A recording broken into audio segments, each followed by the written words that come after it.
WhatsApp bosses, నేను మీ Sudheer. Welcome back to business box office.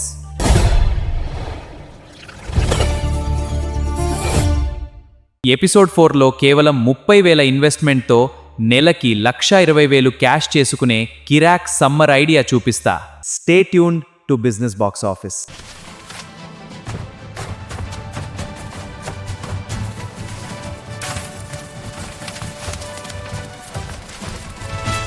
Fresh fruit juice centre. Current bill పడినా, రోజంతా మిక్సీలు తిరిగినా పక్కా ప్యూర్ ప్రాఫిట్. ఎండలకి అందరూ ఆర్టిఫిషియల్ డ్రింక్స్ మానేసి హెల్త్ కాన్షియస్ అవుతున్నారు. కానీ రోడ్డు మీద ఈగలు వాలే పాత బండ దగ్గర జ్యూస్ తాగడానికి ఎవరూ ఇష్టపడట్లేదు. ఇక్కడే మనం ఒక సైకలాజికల్ ట్రిక్ వాడాలి. అదే ప్రెజెంటేషన్ అండ్ హైజీన్. కస్టమర్ ముందే ఫ్రెష్గా ఫ్రూట్స్ కట్ చేయడం, చేతికి గ్లోవ్స్, క్లీన్గా ఉండే ట్రాన్స్పరెంట్ గ్లాసులు. ఈ మాత్రం ప్రీమియంగా మెయింటైన్ చేస్తే నార్మల్ ఆరెంజ్ జ్యూస్కి కూడా 50 రూపాయలు హ్యాపీగా పే చేస్తారు. ఒక మంచి కౌంటర్ సెటప్కి 12,000, కమర్షియల్ జ్యూసర్ మిక్సీలకి 10,000, పర్మిషన్ ఐస్ బాక్స్ కప్స్కి 8,000, టోటల్గా జస్ట్ 30,000.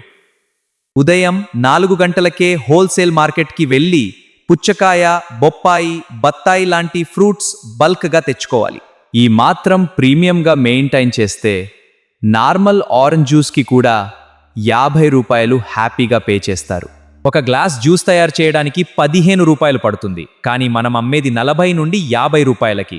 రోజుకి 200 గ్లాసులు అంటే డైలీ 8,000 కలెక్షన్. డైలీ ఫ్రూట్స్కి 3,000, ఐస్ కప్స్కి 500, రెంట్ కరెంట్కి 500. మిగిలిపోయిన ఫ్రూట్తో ఫ్రూట్ సలాడ్ అమ్మితే వేస్టేజ్ 0. రోజుకి పక్కాగా 4,000 ప్యూర్ ప్రాఫిట్. అంటే ఈ మిక్సీల వెనక నెల తిరిగేసరికి ఎగ్జాక్ట్గా 1,20,000 లాభం. మంచి స్పాట్ పట్టుకుంటే cool juice, hot cash. Video చూసి వదిలేకుండా యాక్షన్ తీసుకోండి బాస్. బిజినెస్ బాక్స్ ఆఫీస్కి సబ్స్క్రైబ్ కొట్టి ఆ బిజినెస్ మైండ్ ఉన్న ఫ్రెండ్కి షేర్ చేయండి. నేను మీ Sudheer signing off. Stay tune to business box office.